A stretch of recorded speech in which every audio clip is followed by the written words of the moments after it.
ফেরেশতারা বলবে আল্লাহ আপনি আপনার বান্দাদেরকে মাফ করিয়া দিন। আরশের মালিক আল্লাহ ফেরেশতাদেরকে বলবেন, ফেরেশতারা আমার বান্দাদেরকে আমি যখন প্রথম সৃষ্টি করতে চেয়েছিলাম তোমরা বলেছিলে বনি আদম সৃষ্টি করার দরকার নাই, ওরা দুনিয়াতে যাবে, মারামারি হানাহানি খুনাখুনি করবে, আজকে দিয়ে তোমরা তাদের ক্ষমা চাওয়ার জন্য সুপারিশ করো।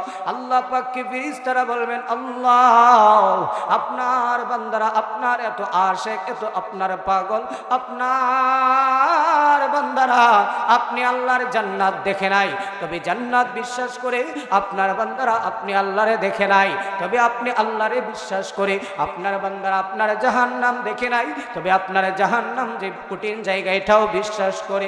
হে মালিক আপনি আপনার বান্দাদেরকে মাফ করিয়া দিন। আমার মুসলমান ভাইয়েরা, আমার আল্লাহ বলেন ও ফেরেশতারা তোমরা সাক্ষী হয়ে থাকো, যেই সমস্ত আমার বান্দাগুলা ওই হুমায়রা রাদিয়াল্লাহু তাআলা আনহা মহিলা মাদ্রাসার মধ্যে বসে বসে কোরআন হাদিসের আলোচনা শুরু থেকে শেষ পর্যন্ত আখিরি মুনাজাত দিয়া যাবে, আমি আল্লাহ তাদের সবাইকে মাফ করিয়া মাসুম বাচ্চা বানাইয়া বাড়িতে নিয়ে যাব। সুবহানাল্লাহ।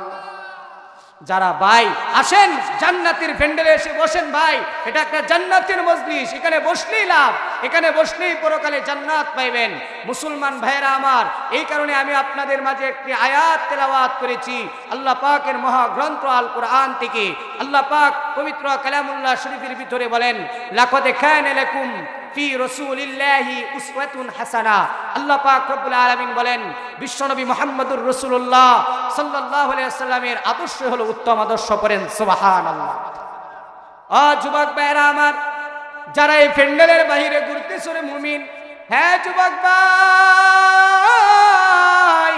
অনুরোধ করব ভাই আসো আসো জান্নাতের মাহফিলের প্যান্ডেলের মধ্যে এসে বসো। বাইরে আজকে মাহফিল আছে, আগামীকাল কিন্তু এই মাহফিল আর পাবে না রে ভাই। আগামীকাল কিন্তু বাজার পাইবা, ঠিক হাসনাবাদ বাজার পাইবা, নরসিংদী বাজার পাইবা, অনেক জায়গা পাইবা, কিন্তু এই মাহফিল আগামীকাল আর পাওয়া যাবে না। হ্যাঁ মুসলমান,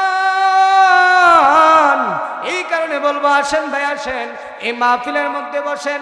ও যুবক ভাইয়েরা, আজকে বন্ধুর ভালাই বললাম, বন্ধুর মহাব্বতের মধ্যে পয়রা গেল, আমার আল্লাহরে বইলা গেল, যেই নবীর জন্য আল্লাহ আসমান ছাড়া আসমান বানাইলেন, যেই নবীর জন্য আল্লাহ জমিন ছাড়া জমিন বানাইলেন, পাহাড় চন্দ্র সূর্য যেই নবীর জন্য আল্লাহ বানাইলেন, ওই নবীর উম্মত হয়ে আজকে তুমি নায়ক নায়িকা, গায়ক গায়িকা, খেলোয়াড়ের স্টাইলে তুমি স্টাইলিং হচ্ছ, তার মডেলে তুমি মডেলিং হচ্ছ, কিন্তু তুমি একজন মুমিন,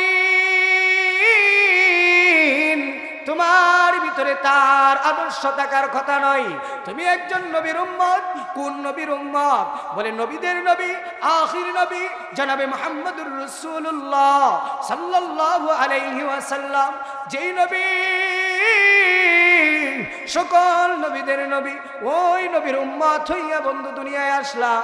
যুবক ভাই, আজকে বন্ধুর পাল্লায় পড়িয়া বন্ধু নেইমারের কাটিং এর চুল কাটে, তুমিও নেইমারের কাটিং এর চুল কাটো। বন্ধু দুনিয়ার মহাব্বতে পড়িয়া, দুনিয়ার মহাব্বতে পড়িয়া বন্ধু গায়কের স্টাইলে স্টাইলিং হচ্ছে, তুমি বন্ধুর মতন বন্ধুর স্টাইলে তুমি স্টাইলিং হচ্ছ। হ্যাঁ মুমিন, কিন্তু না না যুবক, তুমি যে আদর্শের মধ্যে আছো, তুমি শাকিব খানকে আদর্শবান মনে করো, সালমান খানকে তুমি আদর্শবান মনে করো, খেলোয়াড়কে তুমি আদর্শবান মনে করো, এই আদর্শ মনে হয় উত্তম আদর্শ। এই আদর্শের চাইতে উত্তম কোনো আদর্শ হতে পারে না। ও আমার মাইকের আওয়াজ শুননেওয়ালা মা মারি, আজকে আপনি কার স্টাইলে স্টাইলিং হচ্ছেন? আজকে আপনি গায়িকার স্টাইলে নায়িকার স্টাইলে স্টাইলিং হচ্ছেন, পরিমণি স্টাইলে স্টাইলিং হচ্ছেন? না না মা, না না না, আপনার স্টাইলিং তো এটা হওয়ার কথা না রে মা মারি। আজকে আপনি যার স্টাইলে স্টাইলিং হচ্ছেন, হ্যাঁ যুবক ভাই, আজকে তুমি যার স্টাইলে তুমি স্টাইলিং হচ্ছ, যার আদর্শকে তুমি আদর্শ বানাইয়া নিছো, তার আদর্শের, তার চরিত্রের ঘটনা, তার চরিত্রের যেই চরিত্রবান, তার চরিত্র উত্তম চরিত্র, এর কোনো গ্যারেন্টি তুমি দিতে পারবা না। আমি জহিরুল ইসলাম নোমানী এমন একজনের আদর্শে আদর্শবান হইলাম, এমন একজনের রঙে রঙিন হইলাম। হে মুমিন, আমার আদর্শ দুনিয়ার কোনো মানুষের কথা নয়। দুনিয়ার কোনো মানুষ তার চরিত্রের সম্পর্কে গ্যারান্টি দেয় না। স্বয়ং আরশের মালিক আল্লাহ, যে আল্লাহ রাব্বুল আলামিন মানুষকে এত আদর কইরা বানাইলেন, আল্লাহ পাক রব্বুল আলামিন এই মানুষ জাতিকে এত মায়া কইরা বানাইলেন। আল্লাহ পাকের ইবাদত বন্দেগী